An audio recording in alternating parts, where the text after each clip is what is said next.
Good afternoon, everyone. This is RAND. Welcome to the Global Guided Meditation Call for Monday, April 15, 2024, after 3:15 p.m. Eastern.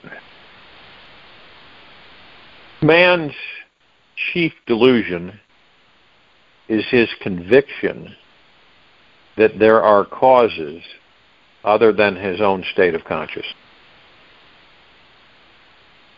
All that befalls a man, all that is done by him, all that comes from him, happens as a result of his state of consciousness. A man's consciousness is all that he thinks and desires, loves. All that he believes is true and consents to. That is why a change of consciousness is necessary before you can change your outer world. Neville Goddard. Very true.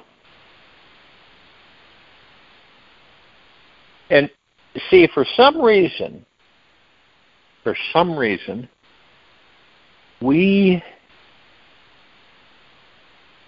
most of us, I'll say, don't comprehend that. Sure, superficially you can comprehend that, but not deep within is comprehend what that means. You can talk about it, but until one literally chooses to go within, have a change of consciousness, and meet the God that they are in the body, then you're going to watch things on this planet do what they do. Crazy stuff, you know. Getting crazier every day. It's like a 30-ring circus. And see, our consciousness, our pure consciousness is the God. That's what pure consciousness is, the God, life, all creation. And so imagine that you are God and you can create anything you desire. You have no doubt, right? You have full confidence, trust, and faith in yourself and the universe, which is all one anyway. So you know this and you do it every day, and you know what you manifest. It's not like it's a surprise to you. This is what I want, and so this is what will manifest. Okay? It's not ego mind driven at all. Because you've learned to disengage from all of this out here, all this stuff. And watch. Every now and then dip your toes into it and pull them out. And continually move in the now, in the present moment. When you start to worry or you have those thoughts, right, that come in, not like you're saying, all right, come on in. They just come in, right? And this is why a lot of people don't sleep. They don't sleep. They don't sleep well. You know, they have a hard time sleeping. I mean, I talk with young people every day. I talk with middle-aged. I talk with older people. And all of them, and why is it that you can't sleep? Because their mind is going so fast, and all these thoughts, and sooner or later, a worry comes in. Some kind of a thought or something that orchestrates it. Just absolutely, and then more grows. And it's like a tug-of-war because you say you know this, you say, okay, I'm going to focus on my breath. I'm going to stay in the now. I'm stepping out of the mind and the ego. I'm going to stay in the now. It's like when you surrender, okay, you literally surrender everything, which means you have no attachment to anything. Zero attachment. You enjoy it, right? It's there. You can enjoy it anytime you want, but you aren't attached to it. Which means if it was gone tomorrow, it wouldn't bother you. You would not be affected by it. You would just say, oh, I'm deeply grateful that I had the opportunity to enjoy it while it was here. Whatever it may be. It doesn't have to be an object. It can be emotion, interactions, friendships, love, intimate, romance, seduction, sensuality. It could be anything. And sometimes it comes, sometimes it goes. But to truly, really, seriously, truly, literally, be in a surrendered mode all the time. Can you imagine what that would be like? So you could have, this might sound strange, you have billions of dollars, but you're not attached to it. What happens when you get attached to it? It's inevitability. What happens when you get attached to it? Well, worry, stress, fear, all kinds of stuff. Oh, I might lose it, or what if I lose it? Oh, I better not buy that. Better not do this. Even though you have just massive amount, you're worried, stress, and fear that you might not have. What happens if I didn't have it? What would I do? See, all these things, and none of us are exempt from it. So and then we go, wow, but when you surrender, it's there, right? You know it's there. You can do this and do that and get this and get that with no big deal. And it's there. And you feel great. And you feel at peace. And you don't feel burdened. And you're not worried. And you're not stressing. And you're not fearing. It's like someone comes up to you and says, what is it like to be a billionaire? And let's say that you've surrendered that. You don't have any attachment to it. And you say, that's great. And they go, wow, you don't seem to be that excited about it. Oh, I am. It's great. I like it. I'm deeply grateful for it. That's it. Okay.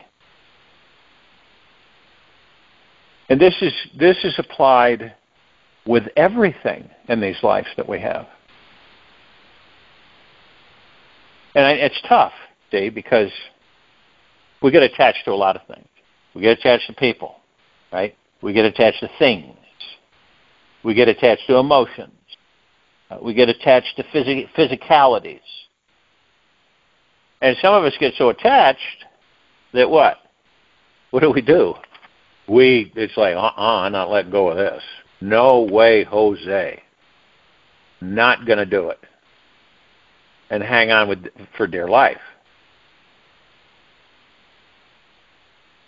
So it's kind of like people, it's like the ego mind thinks that you're going to lose something when you surrender something. I'm going to surrender. I'm letting it go. I'm just letting it go, and there it goes, and bye-bye. And you don't have another thought about it. And it's really interesting, when you covet things, like whatever they may be, we all have our avenues where there's things that we attach ourselves to, right? And then, when things happen, when we aren't aware of it, but we manifest certain things by making certain decisions, and it's all perfect, no matter which direction it goes. And you find yourself in a position where the things that you really, during a period of time, you said, oh, wow, I feel so good to have this and that and everything. And then you're not interested in having it. All you're interested in doing is beginning again. It's like I remember when I was being evicted one time. And I'd always I wanted like a purple couch, and I wanted this and that, and so I had it, right? And the purple couch I manifested, it happened to be on sale on a surplus furniture store, and there it was. Guy comes up and says, I said, you wouldn't have to have a purple couch, would you? And the guy said, yeah, as a matter of fact, we do. It was on a special order, and then the customer decided they didn't want it. Perfect. It was perfect. The universe couldn't have designed it any better. comfortable. You could sleep on it. Big, long, everything. But when I knew I had to leave out, get out of there, I just giving stuff away. I didn't really care. And it wasn't I'm losing this and that. It wasn't. It was like, no big deal. It's all gone. You want this? You can have it. Sure, I sold some things, but nothing significant. It didn't amount to much. As you all know, you can spend a lot of money on stuff, and then so many years later, you sell it, and you're going to get peanuts for it. People aren't going to pay what you bought it for. And so you lose everything. You lose it all, everything. But it feels good. I know that might sound strange, but it feels good. Why? Because you were so attached to things for such a period of time, and then it's gone. It's just gone. It's like a huge purging, completely purging. And I remember, and this was years ago, so I was living with my brother, actually in the basement. I've lived in a lot of lower level places, but I was in the basement, and I couldn't drive, right? Because at the time, I had these police officers hawking me all the time. So whenever I'd go anywhere, I was like in a grocery store parking lot, there they were. They were always shadowing me. And so I just, parked my car, and I could walk to a store down the street. It's maybe half a mile. I could walk in there. No big deal. That's what I did. And I remember I had one of the tires on my car had a slow leak. And the bead or the seal had broken, and it was leaking air. And then eventually they all started doing it. So I'd go out in the middle of winter, and at the time it was like in the teens or below zero. And I remember sitting there, I used a bike pump. And I would sit there and pump the tire up with a bike pump. Okay? It worked. I do that every night. Did that all winter long. And eventually, I was able to start using the vehicle and but I tell you what, when you're attached to something and you don't have it, it's a big deal. When something you take for granted, it's when you have it again, it's a big deal. You're like, this is like Shangri-La. This is unreal. I don't have to walk everywhere. I can actually go places. And your gratitude just continually grows. There's a lot of positive things that come out of it. But see, people who are attached, it's like it rips them apart in a lot of cases, where they don't understand that, hey, it's okay, it's not a big deal. Really, it isn't. It isn't a big deal.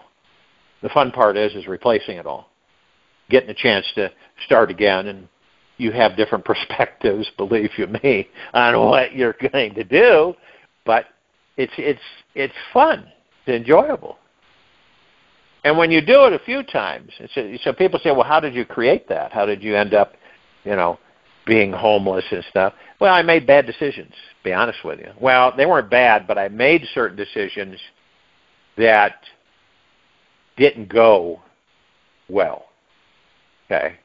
I believed certain people and trusted certain people that didn't go well because they were not trustful people. And that's what happened. That's a lot of the times we make decisions and stuff that causes us to, go into something like being evicted or being penniless and broke. All of a sudden, you've got all this money, and then the next day it's all gone. It's a real shocker. But when you kick back and relax, and you're just not thinking about it because the universe has your back, it always works out. It always does. But see, a lot of people play tug of war with it, and so it's like they're literally, there's a bunch of mud and water, and you're on one side, they're on the other, and you're sitting there, who's going to pull who to you? And they have a tug of war with themselves. What am I going to do now? Where am I going to go? How am I going to do this and that? And that's why a lot of people don't understand that if they were to go within themselves, even if they're on a street corner and all they have is with the clothes on their back, and they start to go into themselves and they start going into the now and practicing that, they will not be sitting on that street corner. That's an absolute guarantee. They won't. They won't. Where will they be? They'll have a roof over their head and a lot more things. It's just like, have you ever looked at somebody and said, you'd say this, how in the heck? They seem like they always end up on their feet. It's no matter what they do, they always end up ahead of the game. You ever had that experience? Or why is it that bad things always happen to good people? Right? Why is it always the good people that get all the crap? Why is it always the good people don't have all the money and the bad people do? It's how their consciousness is. It's how it works. That's all. That's the only difference. So you could be walking with a friend down the street, right? And it's kind of dark, right? But you're not worried or stressing or fearing that someone's going to jump out of a alley or do something or harm you. You're just enjoying yourself, right? So your consciousness and your thought process it's in a much higher frequency. You're just having a good time, strolling, enjoying the night air. Then you get people that walk down that same street, but then they're thinking, well, better be careful here. Someone could come out of those alleyways, and this and that. And they start thinking that stuff. And guess what happens? Someone comes out of an alleyway, busts them, mugs them. It's really, but they don't correlate it. They do not correlate it. They don't. It's, well, it's unconscious, I'll put it that way. And it all depends. It's based on the level of energy that any of us are vibrating at the time.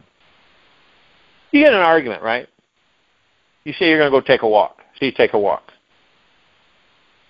And you talk with yourself, communicate with yourself. And then your mind's not, your consciousness is kind of low because of your vibrational frequency, because you're irritated and upset. You're going to attract more of that. It's like we're like this conduit, right? And it pulls in all this energy 24/7. We're walking around. It's like a crystalline wand or what do you call it? Column. And that's what we're like. And this energy comes in nonstop, 24/7, constantly. And it's transmitting a certain frequency into the universe. Picture that now. And it depends on your consciousness, where your state of consciousness that you're in. Depends on how things are going to go for you. That's it.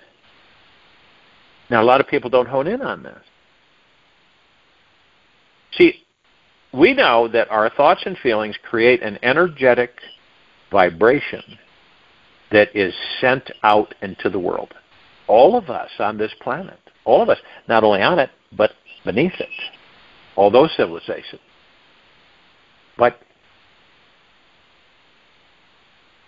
this vibration is then reflected back to you by this universe, producing physical results in your personal world. What you send out is exactly what you get back. So why do you say, you've heard this before, what you put out, you get that. That's what you're going to get, right? So if you treat other people poorly, what do you think is going to happen? You're going to be treated poorly, A lot of people just don't correlate this. They don't comprehend it. They think it's kind of, hit and miss. That's just a saying. Oh, yeah, an occasion. No, it's every time.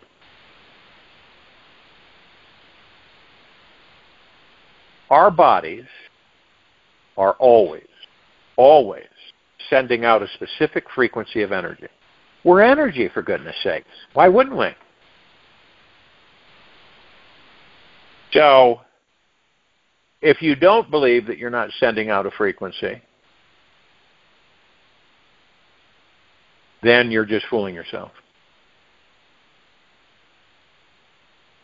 So your frequency of energy, your body and mind tend to vibrate at will. It will attract or repel the thing you currently desire. It will attract or repel it. So what does that mean? Well, it's pretty self-explanatory. Let's say that you desire something, whatever it is, okay? And your intent's great. You say, I really want this. But here's what happens. Well, you say to yourself, you don't have the money. You shouldn't even be thinking about it. You don't have this. This isn't possible. And so what you're doing is, on one hand, your heartfelt intent is there. On the other hand, you're negating it all. As soon as you put it out there, you're negating it with all this doubt because you're worried, stressing, and fearing that you don't have this and you don't have that and you don't have this, so why am I thinking that I want this? And let's face it, this is what we do. This is what we all do, all the time. It's not like, okay, all right, I'm going to stop doing this from now on. Never going to do it again.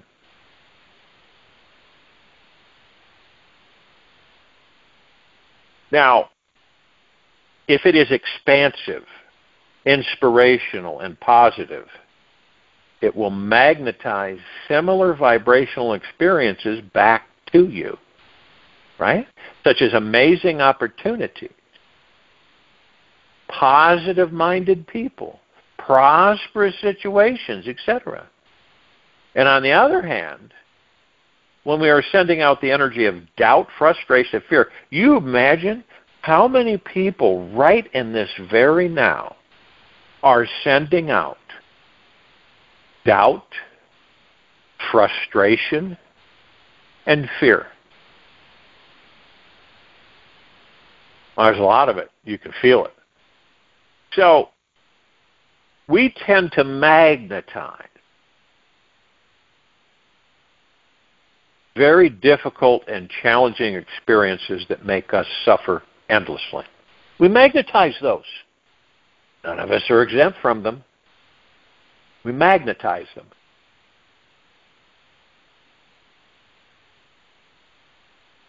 Now, in order for us to manifest what our heart is yearning for in this life, simply and consistently emit a high positive vibration. Now, this happens by tapping into those thoughts and feelings that really lend you to feel great about this life. Whatever you continuously focus your attention on is what grows and is what you'll be manifesting more of down the road. And see, this is what's funny. People say, why do they always talk about manifesting? No, that's what we're about. Everything in these bodies, in this life, and other lifetimes, this is what we are. We're manifesting machines. Whether it be good, bad, or ugly, different, whatever. That's the way we are. That's how we were created. We cannot stop manifesting as long as we have these bodies, okay? As long as we have these bodies, we will not stop manifesting.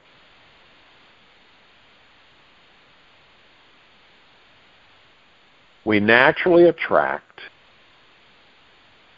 whatever we are focusing our attention upon.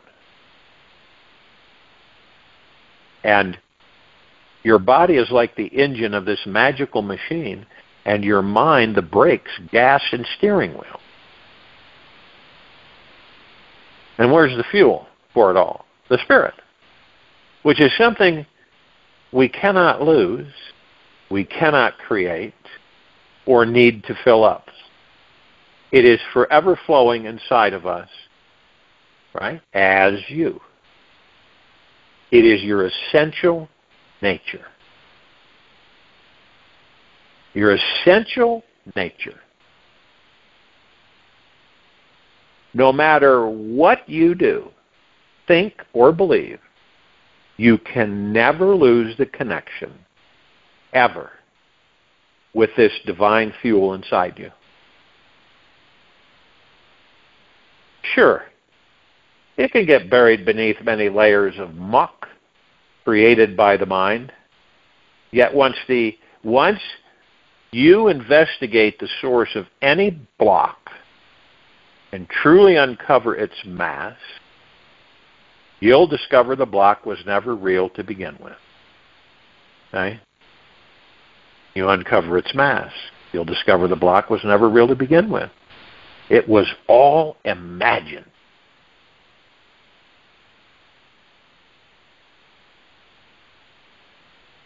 A quote from Dennis Degrut. Only passions, great passions, can elevate the soul to great things. Ask yourself this question in the quiet time of this meditation. Are you passionate about this life you are currently in?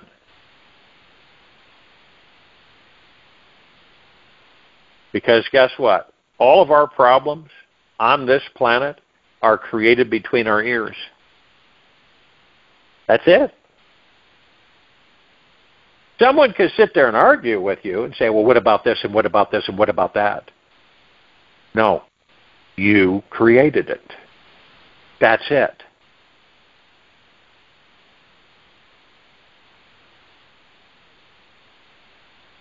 And to go even deeper, all your problems stem from the belief, here it is, that you were born.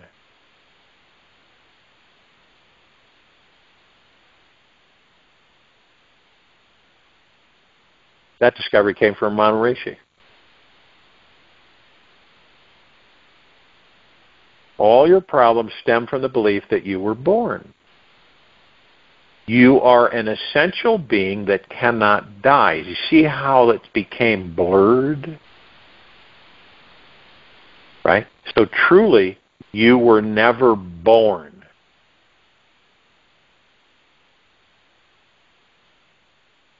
All attachment to this body that we're in, this mind, these beliefs, that we were born, that you were born, imply that you are separate from your spiritual source.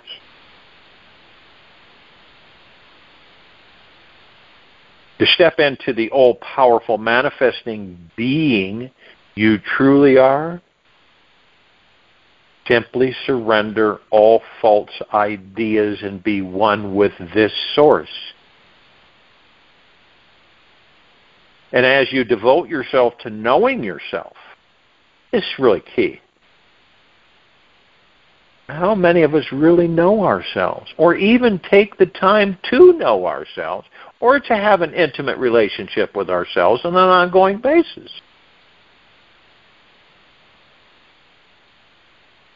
To step into the all-powerful manifesting being you truly are, simply surrender all false ideas and be one with this source.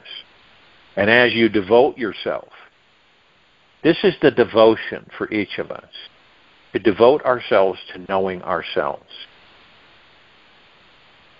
As the divine, all-powerful, manifesting beings we truly are, we will see that anything is possible.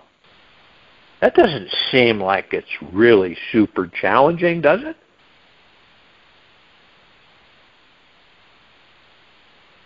See, the great manifesting master is ready to be integrated into our lives. The more understanding we have about the basics and foundational manifesting principles, the easier it is to discover the manifesting master within and experience the magic everywhere you go. You see, we always attract exactly what we most need to know and experience. Always.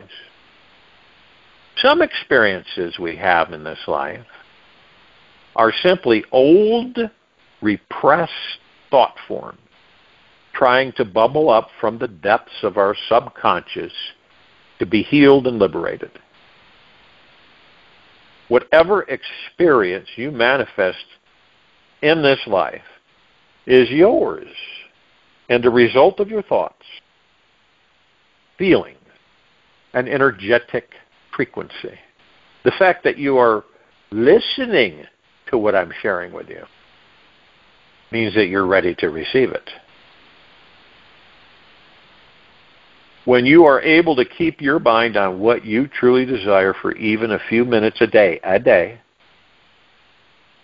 you'll manifest it into your life at the speed of light. Learning how to hold your attention on one thing in a focused and yet non-rigid way for an extended period of time is your first manifesting secret. Discovering the spiritual being within you is the key to cultivating this focused attention. What is most needed to achieve this monumental feat is a gentle, curious, and constant exploration of the truth of who and what you really are. This is something that cannot be described in words, yet the adventure to reveal this great gem within it is why you're actually here.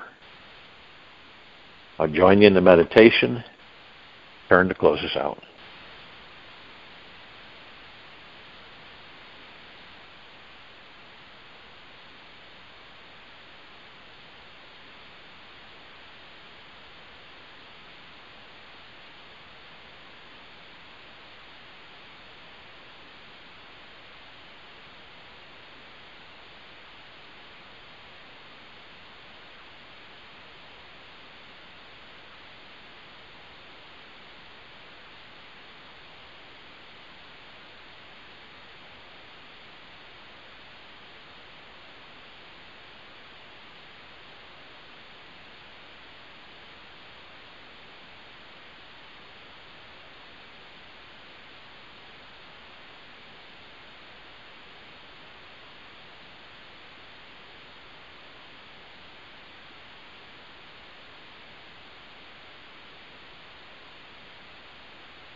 Take an easy, slow breath in through the nose.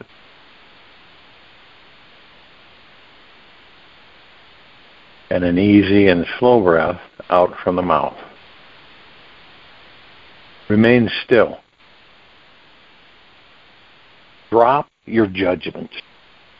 You can find happiness right now by letting go of the shoulds and shouldn't you've put on you. You are divine, sacred, and truly God's hands in action. You can choose to stop suffering right now by stop entertaining this inner judge. Release all shoulds around your life today. And notice how free and easy you feel. By the way, there's only one should. Everything is exactly as it should be. Lots of love. Take this with you for the rest of the day, into the evening and night, and the following morning. We will return here Tuesday, April 16, 2024, around 3:15 p.m. Eastern, to continue our global guided meditation call. And Wednesday, around 9 p.m. Eastern, to continue our Time for Change call.